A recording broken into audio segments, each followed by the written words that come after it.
Welcome to Patapat Bridge. Manila to Pagudpud is about 500 plus kilometer. Yay! Yun lang. Yan, pag Patapat Bridge yan eh. Pag dinire-diretso mo yan, sa dulo, paikot, labas mo niyang Cagayan. Tugigaraw, yung dulo niyan.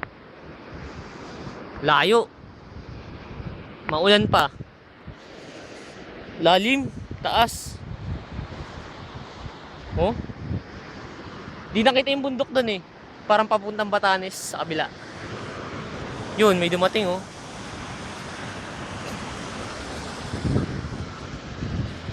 Picture muna sa sila, kaya huminto. And that's it. Kami nga palang couple riders, backpackers. Couple riders, stays together, rides together. Yun lang.